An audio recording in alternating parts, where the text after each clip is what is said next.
good YouTube? DGWhipZ are back in with another video. Today I'm super excited. I actually finished my JDM swap on the Subi today, or not today but yesterday. I finished the swap. It's running and driving. I just test drove it. It is running and driving. It's not perfect, but I do want to show you guys this is possible to do a JDM swap on your WRX. It sounds amazing, guys. It has a full NVIDIA downpipe and exhaust, and the rumble is just crazy. Let's give you guys a start here.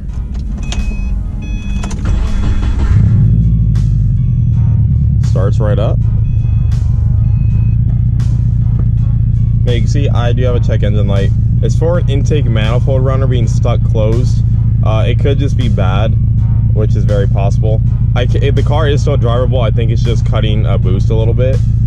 It's only doing like 4 or 5 psi, but the car does still run and drive fine. It's idling fine. You can hear it sounds great. The car is filthy right now. It was sitting before I bought it for a while, and it's just covered in bird poop and dirt. But the car's running. It sounds awesome. It sounds brand new.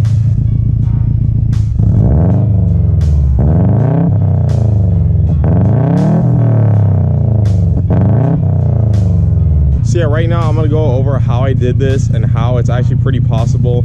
It's a little ambitious, but it's definitely doable, and it's not like you're swapping an LS in here or anything like that. Most of everything bolts directly in. There was a few modifications I had to do, and I'm gonna go over that right now. All right, so here's how it's looking under the hood. I guess I should put the air filter back in.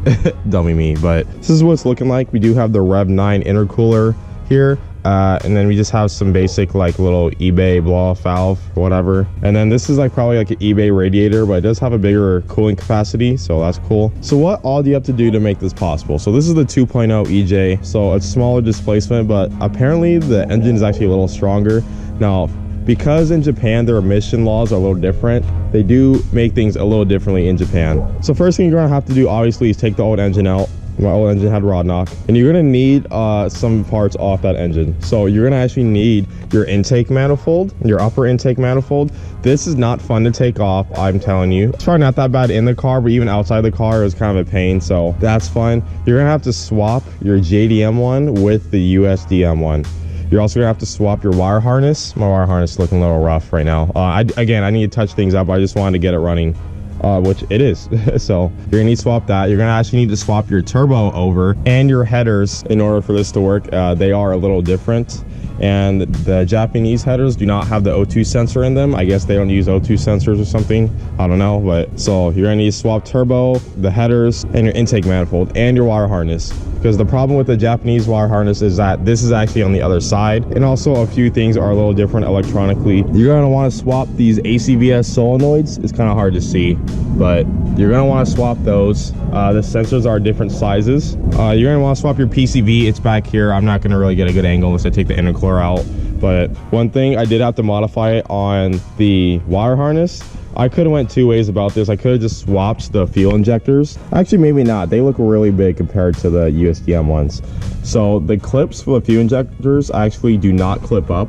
So I went ahead and just cut the Japanese ones. I went ahead and cut the connector off the Japanese wire harness, and then just splice it in to the USDM harness that I'm using right now, and then it hooked up fine, and as you can see it's working great. So as long as you know how to wire a couple things in, it's 2 wires, it's ground and power, so not a big deal. And it's only 4 injectors because of 4-cylinder, so that was really easy. Most of everything else though is pretty plug and play. If you're doing an engine swap, you definitely can figure this out. It's not the most complicated swap in the world, to be honest with you. It's just a couple things here and there. Now this does have like dual ACVS, and the USDM one only had single, so there are exhaust solenoids down there that are just unplugged and not being used because there is none on this wire harness. As far as the computer is concerned, the ECU does not know that exists. The wire harness does not plug into it. The car will run just fine as long as you leave it disconnected. You might lose a little bit of horsepower. It's not a big deal though. You're also going to want to keep your old compressor and power steering pump. I think this pump is on its way out. Unfortunately, it does look like it's leaking, but what I actually did to make the engine pull easier, it's actually really easy to pull this engine, by the way. Just unbolt your AC compressor and just push it to the side, and you're gonna do the same thing for your power steering pump. That way you don't have to disconnect and redo the power steering and AC, especially the AC, because AC is kind of a pain to do, and you don't have to evacuate the system or anything like that. So that's all fine and dandy. And then you are gonna have to swap the bracket from the USDM one, otherwise the AC compressor will not bolt directly up. But that was actually pretty simple. I even I didn't have to do this, but I took this little tensioner pulley, which was not on the US one, and it makes it easier to take the belt on and off because it's a crappy stretch belt, and I didn't even want to try to mess with that. So I'd rather use a belt and a tensioner and a pulley. That's just how I roll. Obviously, when you do take things out, do consider swapping the clutch out unless you have a brand new one in or something like that.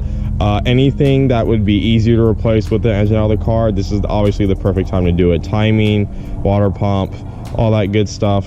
Maybe if you even want to do some internal engine work, that's a great time. Motor mounts, etc.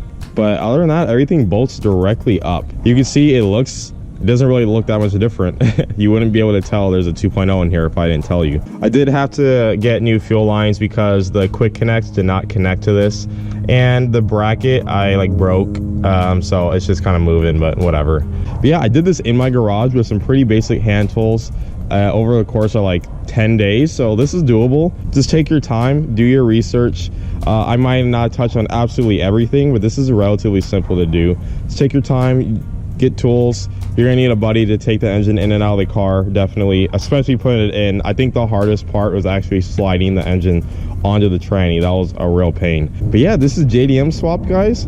I'm sorry I didn't really show you guys me working on it. Whenever I work on cars and record, usually things go bad and then I just have a bunch of footage I can't use, and I kind of actually stops me from concentrating because I'm trying to concentrate on filming angles while I'm also trying to work. It's a little difficult. So unless I really know what I'm doing, like stuff on the G that I've done a million times, I don't like to record much of my work, especially because I'm not pro anyway. I've actually like filmed stuff where I thought I was gonna knock out an hour and ended up having to take like the whole like car apart. So that's just what happens when I film. So I'm gonna slap the airbox in right now. I kind of forgot about that, but yeah, I actually pretty much did this for free outside of like the clutch and a couple little parts because I already had this engine, and that was the main reason why I did this, because he gave me this engine for free with the car and an engine stand and an engine hoist, so I couldn't really say no to that. For $4,000 for a working WRX, that's pretty sick. So yeah, that's pretty much it. Not much to it. Comment down below if I missed anything or you have any questions on how some things work.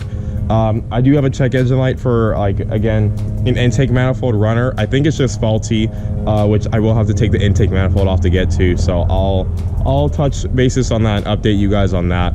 But everything else is working great. The turbo is spooling, the engine, it's idling great, it sounds good, everything else is good. So yeah, I hope you guys enjoyed the video. Thank you guys again so much for watching. If you're new to the channel, don't forget to like and subscribe. But other than that, I will see you guys next time.